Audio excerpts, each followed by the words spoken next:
스불론과 이사갈의 사명으로 살아가는 요셉에게, 구속사의 사명으로 살아가는 인생에게 하나님은 열매를 주시는 것이 아니라 그 가지 자체를 열매 맺게 하신다고 하셨습니다.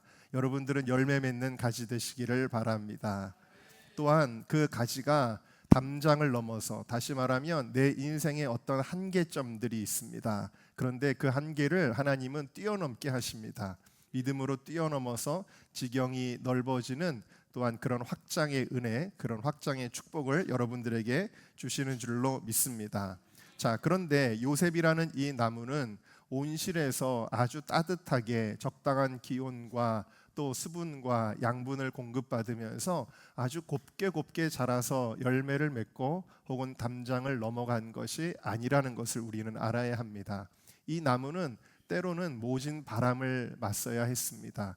이 나무는 때로는 추위 가운데 있어야 했고, 눈이 내리기도 하고, 또 때로는 가뭄을 견디기도 해야 했습니다. 무슨 말씀이냐면 이 요셉의 인생에는 수없이 많은 고난이 있었다라는 이야기입니다. 여러분, 고난을 당할 때에 여러분들의 반응은, 처음 반응은 어떤 것이 있나요? 고난을 받으면, 우리가 고난을 겪으면 우리는 왜 내게 이런 고난이, 물론 아주 작은 고난이라면 그렇게까지 심각하게 생각하지 않겠지만 정말 심각하고 큰 고난, 여러분들의 인생에 심각하고 아주 큰 고난 겪어보셨습니까? 그런 고난을 겪을 때 우리는 왜 나에게 이런 일이? 라는 생각을 하게 되어지지요. 내가 무슨 그렇게 큰 죄를 지은 것 같지도 않은데, 하나님, 내가 무슨 그렇게 큰 잘못을 했다고 내게 이런 고난을 허락하시나요? 내 삶에 이런 시련이 오나요? 우리가 그렇게 반응할 때가 있지 않겠습니까? 사실 요셉의 입장에서도 요셉이 무슨 그렇게 큰 죄를 지었나요? 요셉은 어렸을 때부터 하나님을 경외하는 사람이고 하나님과 교제하는 사람이었는데 그의 인생에 왜 이렇게 고난이 많았을까요? 그 이유를 오늘 말씀이 보여주고 있습니다. 23절을 같이 읽어보겠습니다. 시작. 활 쏘는 자가 그를 학대하며 적개심을 가지고 그를 쏘았으나. 활을 쏘는 자, 누군가가 겨냥하고 있다는 겁니다. 활을 쏘려고 겨냥하고 있는 겁니다. 마치 사냥꾼이 사냥감에게, 사냥감은 자기가 지금 활에 쏘임받는다는 것을 모르고 있을지라도 이 사냥꾼은 어떻게든 그 사냥감을 쓰러뜨리려고 활을 당기고 있다라는 것이죠. 이거는 실제로 요셉의 삶에 어떤 테러리스트가 요셉을 쫓아왔다라는 이야기가 아닙니다. 이것은 무엇을 의미하는 거죠? 이 원수는 바로 요셉의 삶을 무너뜨리려고 정말 안간힘을 쓰는 존재였는데 그 존재가 누구인지 한번 보겠습니다. 요한복음 10장 10절입니다. 시작. 도둑이 오는 것은 도둑질하고 죽이고 멸망시키려는 것뿐이요 내가 온 것은 양으로 생명을 얻게 하고 더 풍성히 얻게 하려는 것이라. 자, 하나님은 여러분들을 사랑하십니다. 아멘이시죠? 하나님은 존재 목적이 뭐냐면 여러분들이 생명을 얻게 하고 더 풍성히 얻게 하는 것입니다. 믿으십니까?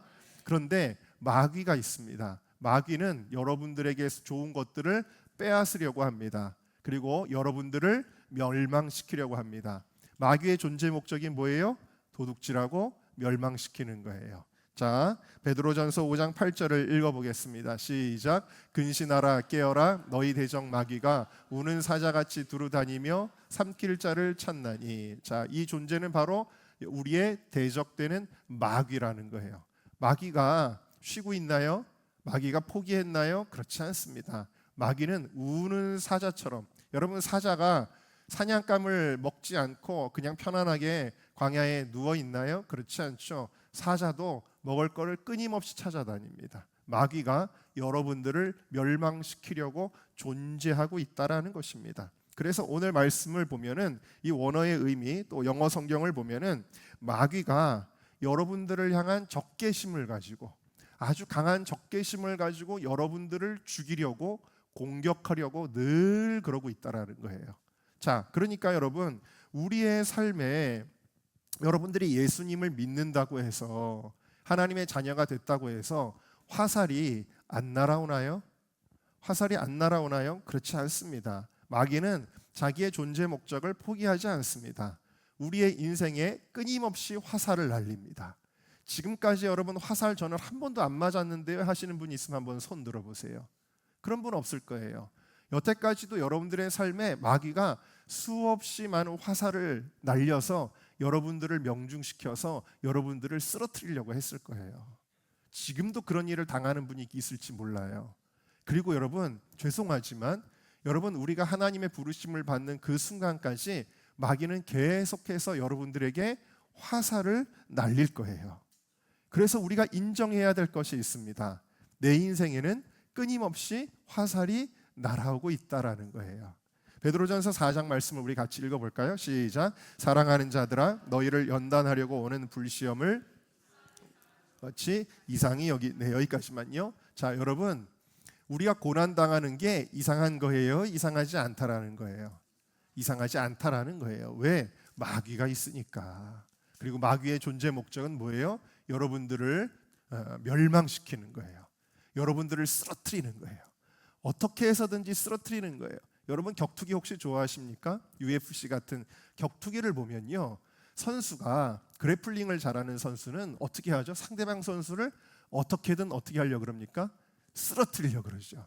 어떻게든 잡아채서 다리를 안든 몸을 밀든 어떻게 해서든 쓰러뜨리려고 그러는 거예요. 여러분이 왜 자꾸 내가 위태위태한가? 내가 왜 자꾸 흔들거리는가? 내가 왜 자꾸 낙심하는가? 내가 왜 자꾸 넘어질 것 같은가? 이유가 뭐예요? 지금 마귀가 여러분들을 쓰러뜨리려고 하고 있기 때문이다라는 거예요. 우리가 영적 실체를 안다면 이게 하나도 이상한 것이 아니구나, 이거를 아는 게 중요해요. 왜? 이거는 내 마음의 감정에서 일어나는 싸움이 아니라 마귀와의 싸움이기 때문이다라는 것입니다. 자, 그러면 마귀가 여러분들에게 날리는 화살에는 어떤 것들이 있을까요? 자, 요셉의 삶을 보면은 여러 가지 화살들이 나오고 있습니다. 첫 번째로 그가 아주 어렸을 때 꿈을 꾸고 환상을 보지만 형들은 그것에 대하여 시기하였어요. 또 아버지의 사랑을 아주 많이 받았죠. 특별히 아주 예쁜 옷을 입혀주었고 아버지가. 그런데 형들은 우리 아버지에게 사랑받는 동생 더 사랑해야지 했나요? 그렇지 않습니다. 시기하고 질투하고 미워하였습니다. 오늘 말씀에 학대라는 표현이 나오는데 정서적으로도 학대였던 것 같습니다. 그래서 창세기 37장 4절, 37장 11절에 보니까 미워하였다, 시기하였다, 그렇게 이야기를 하고 있습니다. 그래서 요셉이 그 당시에 이제 아직 베냐민이 태어나기 전이기 때문에 11명의 형제 중에 요셉이 막내였는데, 이 막내가, 저는 사실 삼형제 중에 막내로서 형들에게도 사랑을 많이 받았어요. 부모님에게도 사랑을 많이 받고. 그래서 저는 어렸을 때부터 살면서 상처가 많지는 않습니다. 그런데 요셉은 상처가 많아요. 왕따를 당한 거예요. 왕따를 당하고 인간관계에서 소외받고 상처받은 것입니다. 여러분, 누군가가 나를 미워하면 여러분 어때요? 편안해요? 굉장히 마음이 힘들겠죠. 더군다나 지금 요셉이 아주 어린아이잖아요. 저는 어렸을 때부터 누구에게 상처받은 기억은 없는데 딱 하나가 기억이 났더라고요. 어제 설교 준비하면서. 저에게도 한 가지 기억이 있는데, 저랑 이제 어렸을 때 아주 친한 친구들이 있었습니다. 친구들이 있어서 그 친구네 집에는 제가 그냥 제 친구가 없어도 놀러 갔습니다. 그 집에 부모님이 없어도, 심지어는 빈집에도 들어갔습니다. 그런 친구 있잖아요. 그래서 그 빈집에서 놀고 그랬는데 어느 날 그 삼촌이 있어요. 제 친구 삼촌이. 삼촌도 평소에는 잘 놀아줬거든요, 저희랑. 그런데 그날따라 어느 날 갑자기 저를 너무 무섭게 야단을 치는 거예요. 근데 저는 그때 내가 도대체 뭘 잘못했는지 전혀 무슨 말인지도 모르겠어요. 내가 잘못한 게 아무것도 없는데 갑자기 들이닥치셔가지고는 저한테 막 무서운 표정으로 화를 내시는데, 그게 저한테 트라우마가 됐어요. 그래가지고 그날 밤에 잠을 자려는데도 자꾸 그 제 친구네 삼촌의 표정이 자꾸 떠오르고 너무 무서운 거예요.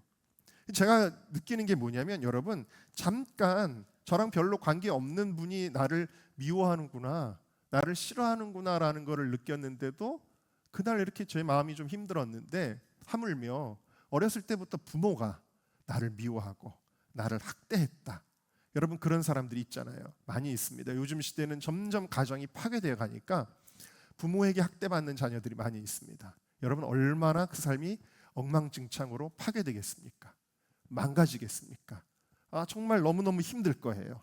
혹은 나를 가장 사랑해 줘야 되는 형제들이 요셉과 같이 나를 미워하고, 혹은 나를 가장 사랑해 줘야 되는 동급생들이 나를 미워하고 나를 조롱하고 왕따시킨다면, 그것도 한두 번이 아니라 하루 이틀이 아니라 그런 삶이 지속된다면, 그러면 그 삶이 얼마나 괴롭고 힘들겠습니까? 그래서 어렸을 때 왕따를 당한 사람은 지금도 예수를 믿어도 그때를 떠올리면은 또 마음에 그 생각이 나서 눈물이 나고 그런 경우를 많이 보게 되는데, 여러분, 이와 같이 요셉은 수없이 많은 화살을 맞은 거예요. 그 어린 나이부터 형들의 일을 통해서 사단이 미움과 또 소외와 상처에 화살을 막 날린 거예요. 그리고 결국에는 어떻게 됩니까? 배신당하고 버림받습니다. 그래서 창세기 37장에 보니까 28절에 미디안 상인들에게 동생을 어떻게 해요? 노예로 돈 받고 팔아버린 거예요. 여러분, 요즘에 캄보디아의 중국인 조직들이 한국 사람들을 감금해서 고문하고 학대하고, 그러다 쓸모없으면 그러면 그냥 뭐 장기를 적출하고 그리고 죽이고, 그리고 화장터에다가 막 수많은 한국 사람들이 화장터에서 화장을 당하고, 이런 일들이 요즘 뉴스로 막 올라오고 있는데, 여러분, 누군가가 같은 한국 사람이 그 중국 사람의 하수인이 돼가지고 한국 사람을 팔아버린다. 공분을 사는 일 아니겠습니까? 근데 그 일이 누구에게서 일어난 거예요? 형들에게서 일어난 거예요. 이것이 얼마나 요셉의 삶을 쓰러뜨릴 만한 일입니까? 누가 이런 상황에서 쓰러지지 않을 수 있겠습니까? 강력한 배신과 버림받음의 화살이 이 요셉에게 날아간 거예요.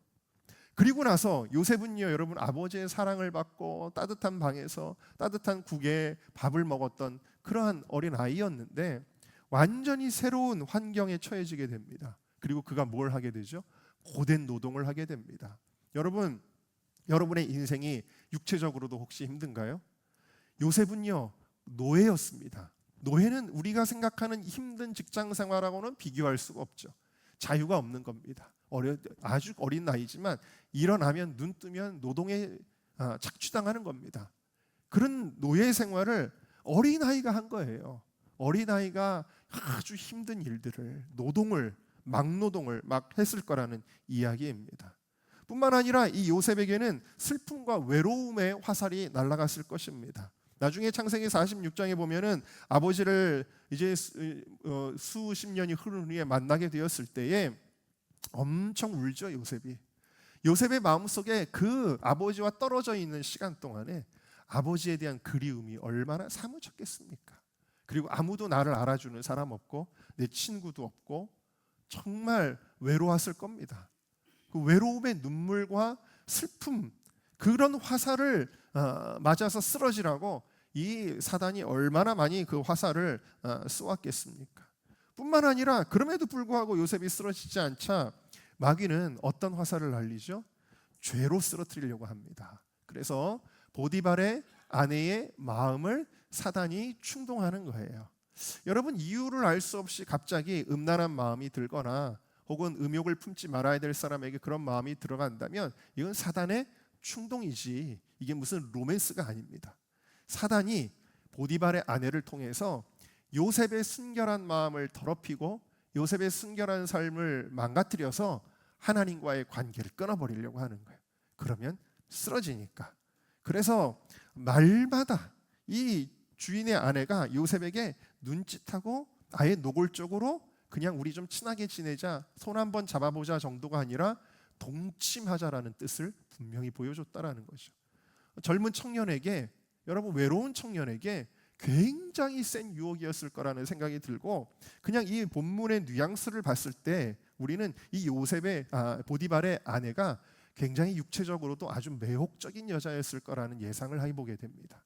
아주 아름다운 여인이 나에게 한 번, 두 번도 아니에요. 10절을 보시면 39장 날마다 유혹을 했다라는 겁니다. 매일같이 유혹을 했다라는 겁니다. 죄의 유혹에 화살을 엄청 날려댄 겁니다. 그것으로도 쓰러지지 않는 요셉에 어떤 화살을 날립니까? 모함과 억울함의 화살을 날리게 됩니다. 이 여인이 결국에는 이 요셉에게 죄를 뒤집어 씌우죠. 자기가 유혹해놓고는 거꾸로 요셉이 나를 겁탈하려고 했다라는 죄를 뒤집어 씌우고, 요셉은 그동안에 그렇게 순전한 삶을 살아왔음에도 불구하고 성추행을 저지른 사람의 부끄러운 죄를 뒤집어 쓰고, 세상에서 가장 부끄러운 죄는 성적인 죄가 아니겠어요? 근데 이런 죄를 뒤집어 썼다. 내가 실제로 행했다 그러면 차라리 그래 내가 죄를 졌으니까 조롱받는 게 당연하지 라고 하겠지만, 죄도 짓지 않은 사람이 강간미수범이라는 죄명을 뒤집어 썼으니 이 얼마나, 야 저 사람 집사라 그러더니 권사라 그러더니 장로라 그러더니 목회자라 그러더니 저런 죄를 지었네, 얼마나 창피합니까? 그런 억울함을 당한 거예요. 그런 억울함을 당했을 때 정말 그 누가 쓰러지지 않을 수 있을까요? 요셉을 쓰러뜨리려고 정말 강력한 화살들이 계속 날아오고 있는 것을 우리는 보게 되어집니다. 그리고 그가 떨어지게 된 감옥은 편안한 곳인가요? 시편 105편 18절에서 19절을 보니까 요셉의 발에 착고가 차여져 있었다라는 거예요. 그의 몸이 쇠사슬에 매여져 있었다라는 것입니다. 얼마나 비참합니까? 요셉이 그냥 감옥에 들어간 것도 아니고 발에 착고가 채워지고 손에 또 이 수갑 같은 게 채워지고 몸에 쇠사슬이 매여 있는 겁니다. 여러분, 어떤 동물도 이런 식으로 대하지는 않잖아요. 그런데 요셉은 이와 같이 이 감옥 속에서 연단을 받았다라고 그렇게 이야기를 하고 있는 겁니다. 굉장한 고난의 화살들이 요셉의 삶에 인정사정 없이 날아온 것입니다. 그가 그렇게 자기가 힘든 중에도 남을 돌아보는 사람. 여러분, 요셉은 참 대단한 사람이에요. 남을 돌아보는 사람, 자기가 고난당할 때에도.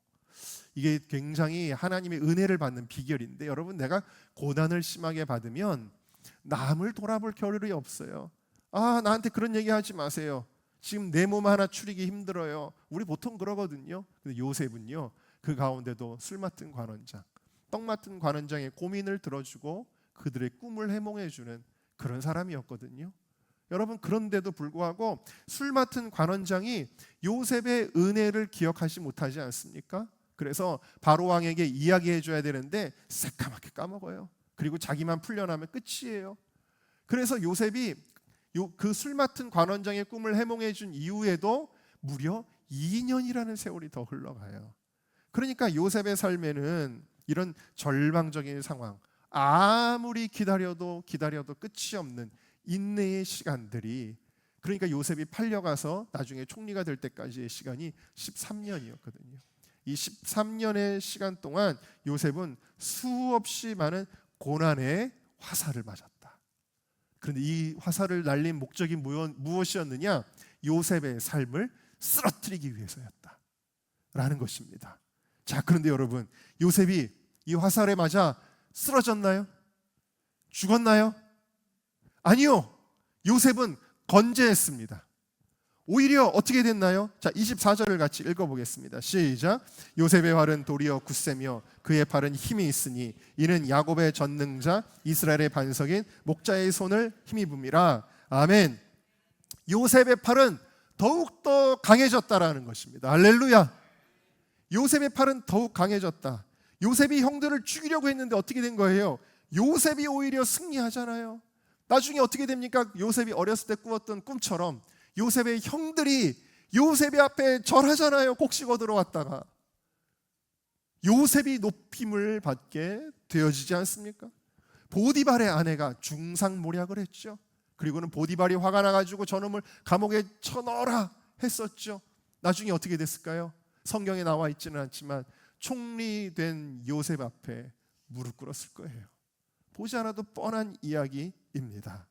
여러분, 이 요셉의 삶에서 수많은 고난의 화살들이 날아왔음에도 불구하고 오히려 요셉은 더 강하여지고 견고하여지고 더 성숙하여지고, 할렐루야, 그리고 복을 받게 되었다라는 사실입니다. 여러분, 이것은 사실 단순한 요셉의 삶이 아니라 요셉의 삶은 예수님의 삶을 예표하고 있어요. 예수님을 쓰러뜨리려고 사단이 수없이 많은 화살을 날리죠. 그가 태어나자마자 이 모든 아이들을 다 죽이려는 그러한 시련이 있었고 쫓겨다니고 마침내 공생애에 접어들게 되었을 때에도 대제사장, 바리새인, 서기관들, 사두개인들 총동원돼서 예수님에게 수없이 많은 화살들을 날렸고 여기에 선동된 유대인들이 예수를 십자가에 못 박으라고 외쳤고 그리고 로마의 관원들이 예수님을 십자가형으로 끌고 갔고 예수님의 제자들, 가장 예수님을 끝까지 지켜줘야 될 예수님의 제자들은 무섭다고 겁쟁이가 되어 뿔뿔이 도망쳤고 심지어 가룟 유다는 예수님을 배신하고 여러분 예수님은 수없이 많은 사단의 공격을 받은 거예요. 쓰러뜨리려고 심지어는 예수님을 죄의 유혹으로 쓰러뜨리려고 광야 이후에는 그렇게 떡과 명예와 권력의 시험을 받지도 않았습니까? 예수님은요 배고프고 잠 못 주무시고 육체적 고난 그리고 인간의 모든 죗값을 담당해야 하는 영적인 고난 말할 수 없는 인간이 존재하면서 경험하게 되는 모든 고난을 예수님은 그의 일생에 다 받으신 거예요. 그리고 십자가에서 돌아가실 때는 세상 죄를 짊어지는 그런 고난을 당하신 것이죠. 그러나 여러분 예수님을 그렇게 쓰러뜨리려고 했지만 예수님은 끝까지 승리하셨습니다. 할렐루야. 빌립보서 2장 말씀 우리 다 같이 읽어보겠습니다. 시작. 사람의 모양으로 나타나사 자기를 낮추시고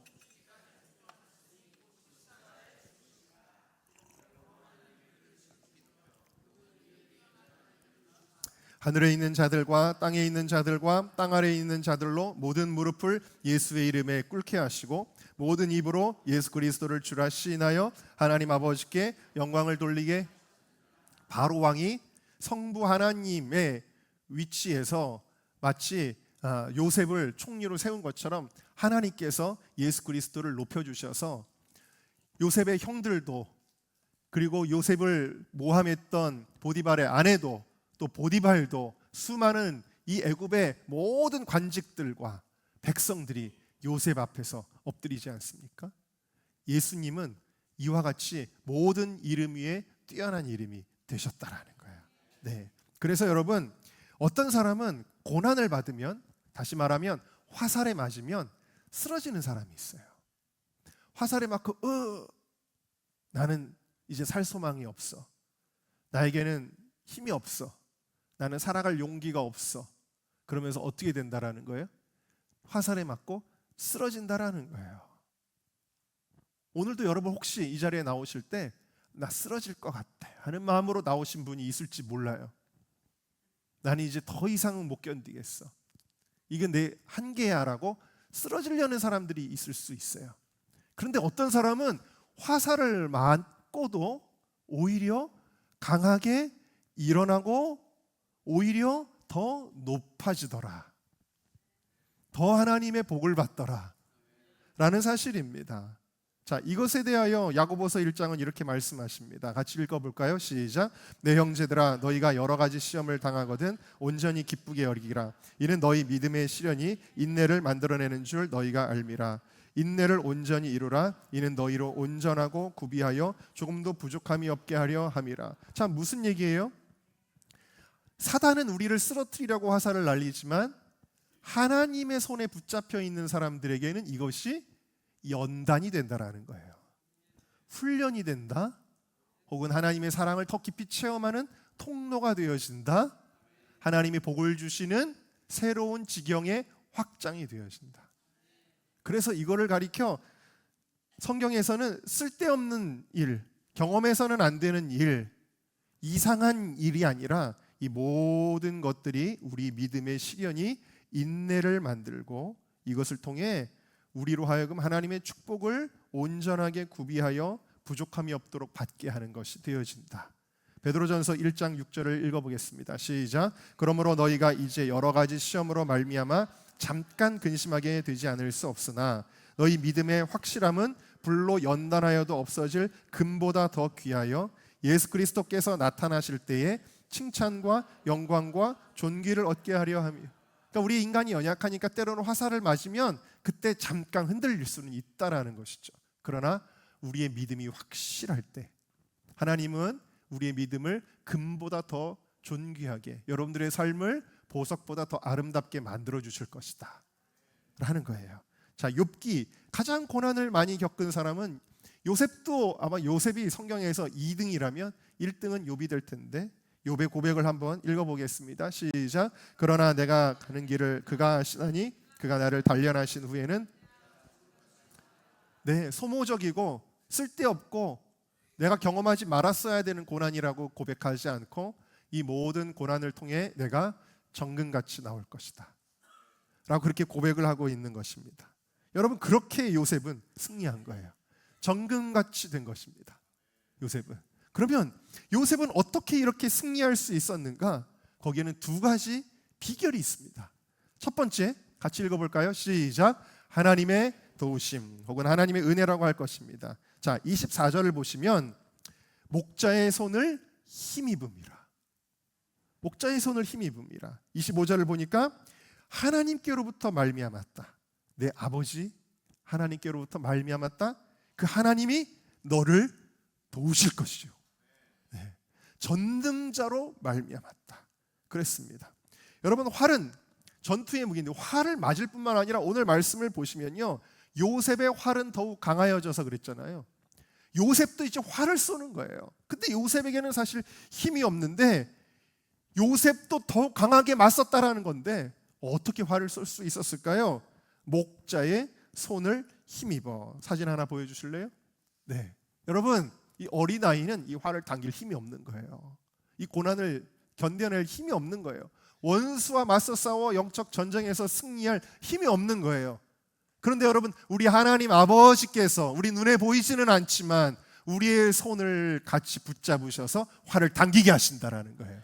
할렐루야, 아멘. 여러분, 우리의 힘으로 고난을 이길 수 없는 거예요. 하나님의 은혜로 이기는 것입니다. 그래서 하나님의 도우심을 구하는 여러분들이 되시기를 주님의 이름으로 축복합니다. 여러분, 요셉이 다시 당겨서 쏘아 올리는 이 화살은요, 정말 놀라운 거예요. 왜냐? 마귀는요, 형들의 미움의 마음으로 충동하여 화살을 날렸는데, 요셉은 어떻게 날리냐면 형들을 향한 사랑의 화살을 날립니다. 그것으로 이깁니다. 형들이 그렇게 동생을 구박하고 조롱하는데도 형들, 아버지 심부름, 형들을 챙겨주려고 심부름 가지 않습니까? 여러분, 요셉의 형들은 요셉을 버렸잖아요. 노예로 팔아버렸잖아요. 그런데 요셉은 어떻게 합니까? 나중에 형들을 만나서, 형들 걱정하지 마세요. 하나님께서 우리 민족을, 우리 가족을 구원하시려고 저에게 고난을 허락하신 거예요. 요셉의 형들이 쏘았던 이 미움의 화살보다 요셉이 쏘았던 용서의 화살이 더욱더 강했던 것입니다. 이게 사람의 힘으로 되나요? 여러분, 나를 학대하고 내 인생에 수없이 많은 화살을 날려 나에게 상처를 주었던 사람들에게 여러분들의 힘으로 그것을 이겨낼 수 있나요? 근데 하나님께서 사랑할 수 있게 해주십니다. 할렐루야. 용서할 수 있게 해주십니다. 할렐루야. 그 은혜, 이건 하나님께로부터 말미암는 것이다 라는 거예요. 그래서 고난은 내 힘으로 이기는 게 아니에요. 여러분들이 지금까지 수많은 고난들을 이기며 살아왔을지라도 여러분들의 힘으로 이긴 거 아니에요. 하나님의 은혜와 하나님의 도우심으로 여러분들이 지금까지 고난을 이길 수 있었던 거예요. 마찬가지로 앞으로도 여러분, 지금도 고난 당하시는 분들, 하나님의 은혜로 이 고난을 이겨내게 될 것입니다. 앞으로도 하나님께서 여러분들의 삶에 수없이 많은 화살들이 날아올지라도 하나님의 은혜로 이 모든 것들을 이기게 되어질 줄로 믿습니다.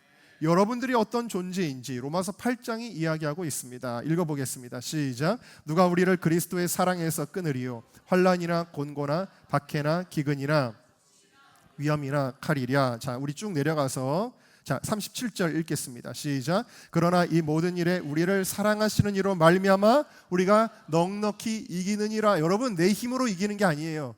나를 사랑하시는 그 아버지, 아빠, 아버지. 아까 보셨잖아요. 이 아이가 화살을 당기려고 하는데 힘이 딸려요. 부들부들 떨고 있을 때 아버지가 뒤에서 탁 잡아줘요. 화살을 슉 당기게 해준다는 거예요. 넉넉히 이기는 거예요. 여러분, 화살이 내 인생에 안 날라왔으면 좋겠어. 여러분, 그거는 있을 수 없다 그랬잖아요. 여러분들의 인생의 화살은 끊임없이 날아와요. 그런데 여러분 두려워하지 마세요. 넉넉히 이기기 때문에 그 화살이 화살같이 느껴지지도 않을 정도로 하나님의 은혜와 도우심이 강할 것이다 라는 것입니다. 39절 연이어 읽겠습니다. 시작. 높음이나 기쁨이나 다른 어떤 피조물이라도 우리를 우리 주 그리스도 예수 안에 있는 아멘. 저도 제 인생에 큰일 났다, 내가 이대로 죽을 수도 있겠구나 했던 순간이 있었습니다. 그런데 그런 중에도 제가 간증했잖아요. 제가 공황이 심하게 와가지고 너무 어이가 없다. 내가 무슨 암에 걸린 것도 아니고 내가 무슨 교통사고를 당한 것도 아니고 내가 지금 멀쩡한 육체를 가지고 있는데 진짜 이렇게 죽을 수도 있겠다라는 생각이 들면서 너무 고통스러웠을 때에 제 마음 한켠에 어떤 생각이 있는 줄 아세요? 내가 지금은 이렇게 힘들지만 며칠 후 혹은 몇 주 후가 될지는 모르지만 하나님이 나를 건져 놓아 주셨을 거라는 미래의 사건이 믿어지는 거예요. 내가 지금은 정말 어떤 거를 바라봐도 나는 이제 죽을 것 같은데 마음 한켠에서는 뭐라고 말씀하시냐면 네가 지금은 힘들지만 이 시간이 지나고 나서 내가 구원받았다 라고 고백하는 시간이 오게 될 거라는 게 믿어지는 거예요. 여러분 이게 뭐죠? 하나님의 사랑의 줄이라는 거예요. 여러분들을 향해서 눈에 보이지 않아도 하나님의 사랑의 줄이 연결되어 있다라는 것입니다. 그리고 그 줄은 끊을 수 없다. 사단이 이 줄을 끊으려고 수없이 많은 화살을 날리지만 이 하나님의 사랑에서 우리를 끊을 수 없으리라 라고 말씀하시는 것입니다. 두 번째로 우리가 이 고난을 어떻게 이겨낼 수 있느냐 같이 읽겠습니다. 시작. 하나님의 주권에 대한 강한 믿음이다라는 거예요. 자, 이 요셉을 돕는 하나님에 대하여 오늘 본문이 야곱의 전능자, 이스라엘의 반석, 목자의 힘을 힘입어 그리고 이렇게 고난을 이겼다라고 이야기를 하는데 모두 하나님을 가리키는 이름들이죠. 그런데 여러분 이 이름의 뜻을 한번 볼까요? 야곱의 전능자라는 것은 모든 상황을 주관하시는 하나님이라는 뜻이에요. 모든 상황을 컨트롤하시는 하나님, 계획하시고 주관하시고 하나님의 허락 없이는 여러분 바닷물이 더 이상 밀고 들어올 수가 없는 거예요. 하나님의 허락 없이는 비가 하나님이 명령하신 만큼만 내리는 거예요. 전능하신 하나님이라는 건 뭐냐면요, 우리의 인생에 어떻게 하지? 고난당하는데 내가 도와주고 싶은데 발을 동동 구르는 그런 제한적인 하나님이 아니라 우리 하나님은 모든 것을 주관하시는 주권을 가지고 계신 하나님이라는 것을 여러분들이 믿으시기를 바랍니다. 이스라엘의 반석, 영원히 흔들리지 않는 우리의 보호자 되시는 하나님이시며 목자 되신 하나님 뭐예요? 우리의 인생길, 우리가 길을 잃어버린 어린 양같이 헤매고 있을 때에도 여러분들의 인생을 인도하시는 하나님이시다라는 거예요. 네. 자, 그래서 결국 무슨 얘기냐면요, 여러분, 우리가 어떻게 고난을 이길 수 있냐면 아까 말씀드렸잖아요. 고난을 받으면 우리는 왜 이런 일이 저에게 일어납니까? 제가 무슨 큰 죄를 지었다고 왜 제 삶에 이런 시련을 허락하십니까? 우리는 그렇게 방황하잖아요.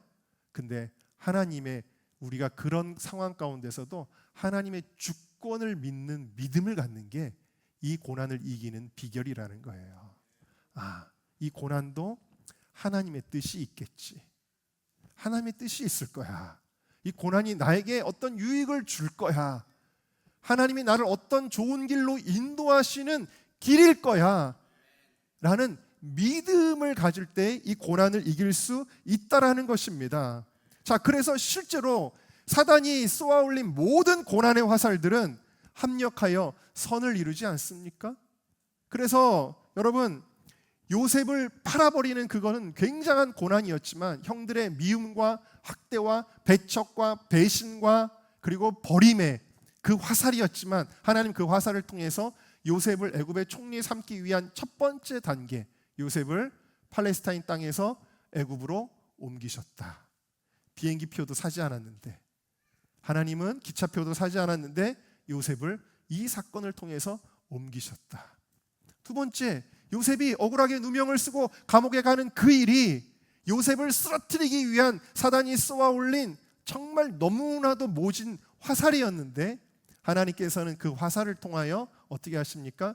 요셉을 정치권에 있는 사람에게 연결시켜 주셨다라는 거예요.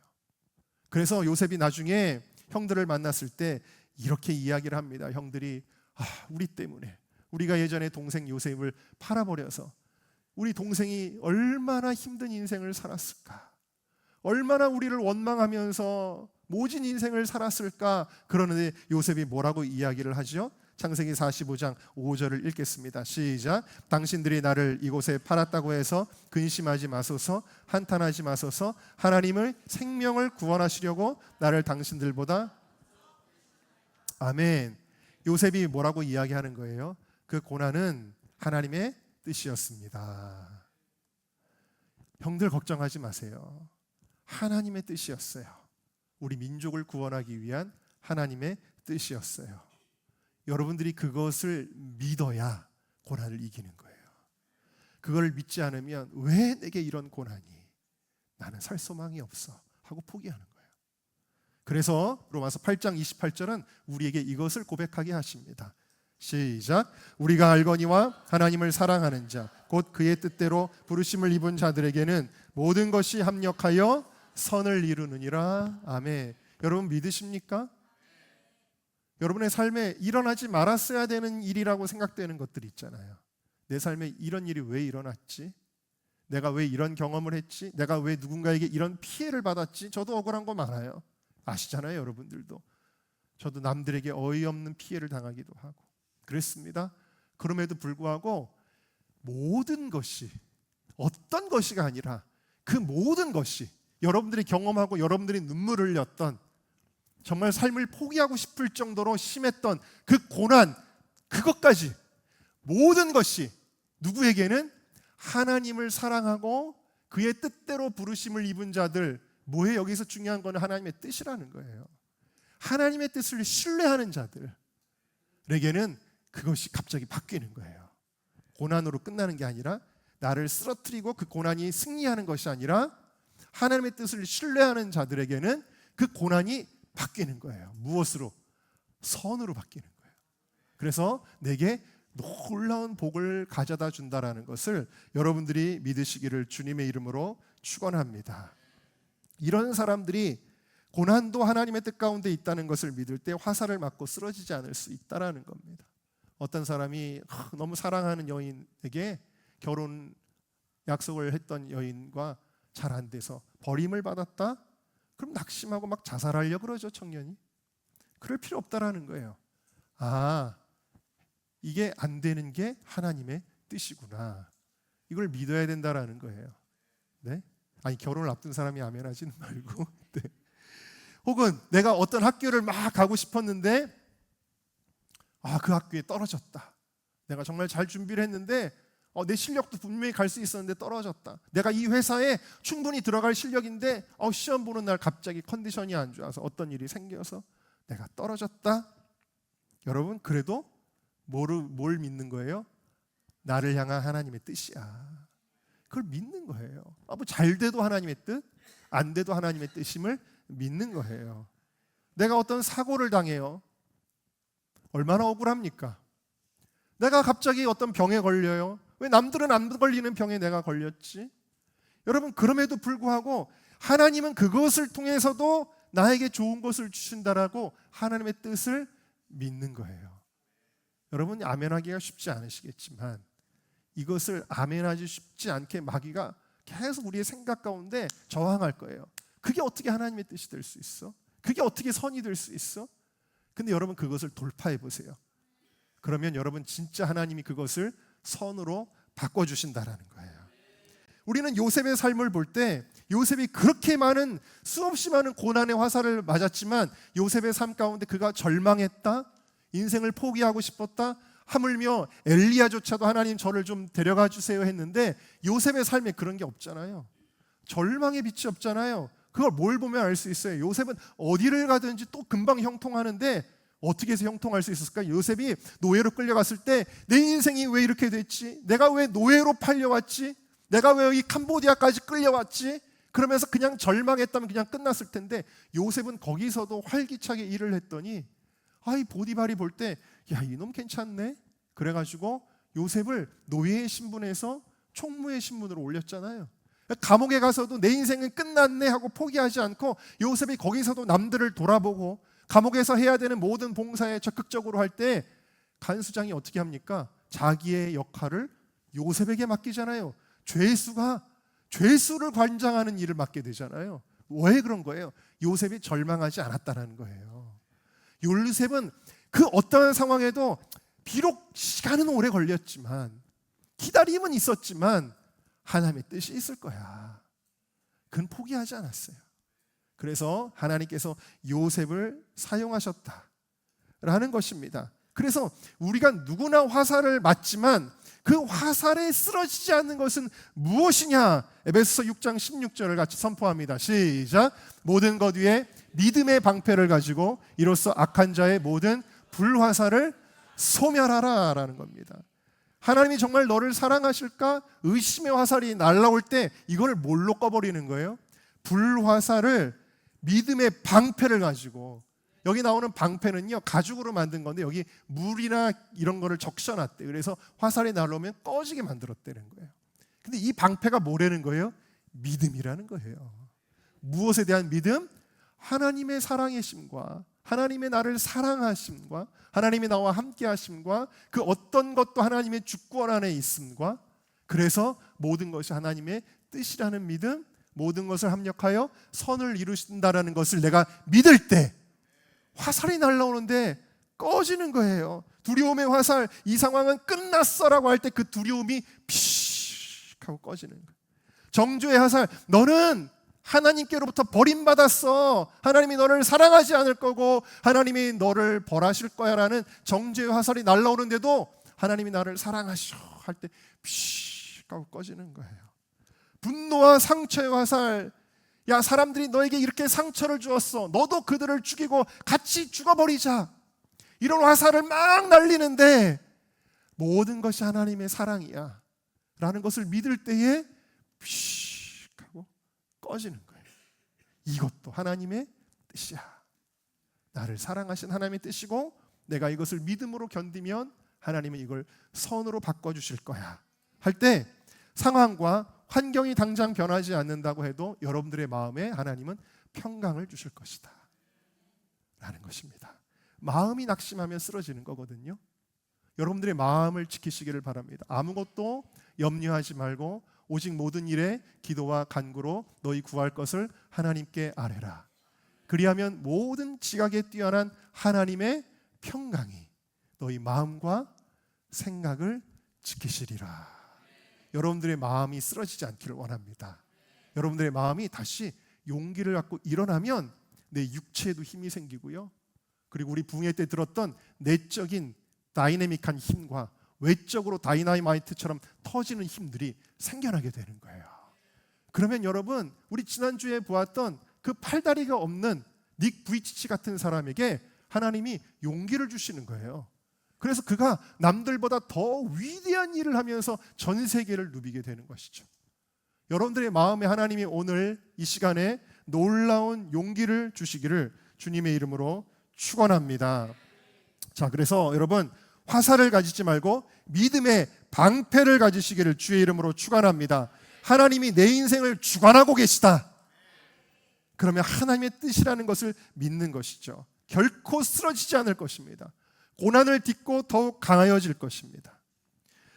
With you, 당신에게 힘이 될게요 라는 책을 쓴 손경미 사모님이 계십니다. 이분이 어렸을 때 강원도 평창에 아주 산골에서 태어났는데 음악적으로 재능이 너무 좋은 거예요. 그래서 눈에 들어서 결국에는 대만에, 그 당시에 외국 유학이라는 게 흔치 않았던 1980년에 대만의 국립예술대학에 교환학생으로 뽑혀가지고 유학을 가게 되고 거기서 중국 사람을 만나서 청혼을 받아 결혼을 하게 되고 그랬는데, 당신 예수님 안 믿으면 난 결혼 못해요 했더니 예수님 믿고 교회도 잘 다니길래 결혼을 했다라는 거예요. 자, 그런데 그러다가 이제 미국으로 이민을 가게 되는데 그의 삶에 고난이 시작이 됩니다. 그 중국인 남편의 부모님이 예수를 핍박하는 거예요. 예수 믿는 걸 핍박하는 거예요. 집안에다 온 부적을 다 붙여놓고 신앙생활을 하지 못하도록 엄청나게 핍박을 해서 극심한 우울증이 찾아오게 되고 자살 직전까지 가기도 합니다. 그럼에도 하나님이 또 기도하면 붙들어 주시고 다시 일으켜 주셔서 나중에 하나님이 그 가족을 다 예수님 믿게 하셨어요. 그리고 남편은 은혜를 받아가지고 신학교에 가가지고 목사님이 돼서 교회를 세웠는데, 이 남편도 또 이 사모님도 중국어도 잘하고 영어도 잘하고 또 한국말도 잘하고, 그러니까 이 아시아 사람들을 위한 그런 이제 국제 교회를 잘 목회를 하는데 시련이 닥칩니다. 교통사고를 당하는데 교통사고를 2번이나 당합니다. 근데 두 번째 교통사고는 굉장히 크게 당해서 입원을 했는데 검사를 받다가 이번에는 뭐가 발견되냐면 암이 발견이 돼요. 그리고 암 수술을 무려 6번이나 하는데 처음에는 유방암으로 투병 생활을 하고, 유방암이 좀 끝나갈 무렵에 난소암이 발견돼서 난소암으로 투병을 하는 겁니다. 너무너무 힘들고 어려운 고통의 시간을 지내면서 7년이 넘는 약물 치료에 이렇게 과정을 거치면서 이제 유방암과 난소암 치료를 하는데 이제 잘 치료가 또 되는가 했더니 그 다음에 뇌종양이 발견이 됐습니다. 근데 뇌종양이 발견이 됐는데 너무 위험한 위치에 있어서 수술을 할 수가 없는 거예요. 그냥 둘 수밖에 없는데 언제 죽을지 모르는데, 어쨌든 그 고난을 당할 때에 내가 왜 한국의 강원도 산골에서 대만에까지 오고 다시 미국에까지 와서 이런 고난을 당하는가, 그러면서 자기의 인생이 너무 말도 안 되고 이상하고 불행하고 이렇게 느껴지는 거예요. 그러면서 하나님 앞에 펑펑 울면서 통곡을 하면서 기도를 하는데 하나님께서 그 사모님의 마음속에 한 가지 음성을 들려주십니다. 뭐라는 음성을 주시냐면, 암 가운데 고통당하는 이웃을 주의 사랑으로 돌봐라, 그런 음성을 주시는 거예요. 그래서 2008년에 아시아인 암 환우회라는 조직을 설립하고 암에 걸려서 고통당하는 분들을 만나서 위로해주고 고난당하는 이웃들에게 하나님의 사랑을 전하는 일을 하게 됩니다. 그런데 그때 그 6번째 항암을 치료를 받던 2008년에 자궁암으로 입원한 30대 초반의 여성 환자를 만났습니다. 온몸에 암세포가 다 퍼져서 절망의 상태였는데 그 사모님이 그녀에게 편지를 썼습니다. 나도 암 환자입니다. 절대 포기하면 안 됩니다. 당신에게 힘이 되고 싶어요, 라고 했는데, 이 암 환자가 이 편지를 받아들고 이 사모님을 너무 감동을 받아서 만나게 되고 예수님을 영접하게 되고, 이런 일들이 일어나는 걸 보면서 야, 하나님이 들려주셨던 음성이 정말 맞구나, 이 암 환자들이 나에게 마음을 여는구나. 그러면서 수없이 많은 환자들에게 복음을 전하고 많은 사람들이 구원을 받게 되었습니다. 그녀가 그 책에서 이렇게 고백합니다. 내가 단지 암 환자라는 사실 때문에 다른 암 환자에게 다가가 진실된 소통을 하며 위로를 줄 수 있다는 사실이 경이로웠습니다. 내가 암 환자인데요, 지금 나도 죽을 것 같은데요, 그런데 당신을 위해 기도해 주고 싶어요 라고 울며 이야기하면 모두가 마음을 열고 받아들였습니다. 그것이 사명이라는 사실을 깨달았습니다. 하루를 살더라도 하나님의 뜻대로 쓰임을 받는다면 그것은 정말 저에게 놀라운 기쁨이 되었습니다. 그렇게 고백을 하는 것입니다. 여러분, 그래서 지금은 정말 이 지부가 미국의 전역에 생겨지게 되고, 더 놀라운 것은 뇌종양이 있다 그랬잖아요. 그런데 이 사모님이 돌아가시지 않고 2000년대 초반에 발병했는데 지금도 하나님께서 능력 있게 사용하고 계십니다. 할렐루야. 네, 하나님이 데려가시지 않고 지금도 능력 있게 사용하고 계세요. 여러분, 이 고난의 화살, 정말 핍박받는 화살, 교통사고의 화살, 그리고 3가지 암의 투병의 화살, 이거를 맞았음에도 불구하고 이 고난에도 결코 쓰러지지 않았던 이 사모님의 이야기가 사모님의 이야기로 끝나는 것인가요? 형들에게 버림받고 노예 생활을 하고 억울하게 누명을 쓰고 감옥에 떨어졌던 이 요셉의 이야기가 요셉의 이야기로 끝나는 것인가요? 그렇지 않습니다. 오늘 이 말씀은 동일하게 수없이 많은 인생의 고난의 화살을 맞아가는 우리 인생들에게 하나님께서 말씀하시는 것입니다. 내 능한 손으로 내가 너를 도울 것이다. 두려워하지 마라. 놀라지 마라. 내가 너와 함께 할 거야. 나의 은혜로 네가 이길 수 있어. 또한 너의 모든 삶에 힘들고 어려웠던 그 순간들과 그 고난들도 내가 선으로 바꿔줄 거야. 하나님의 뜻을 믿는 그 믿음을 가진다면 여러분 결코 어떤 고난에도 쓰러지지 않을 것입니다. 믿으십니까? 우리 믿음을 가지고 함께 찬양하겠습니다.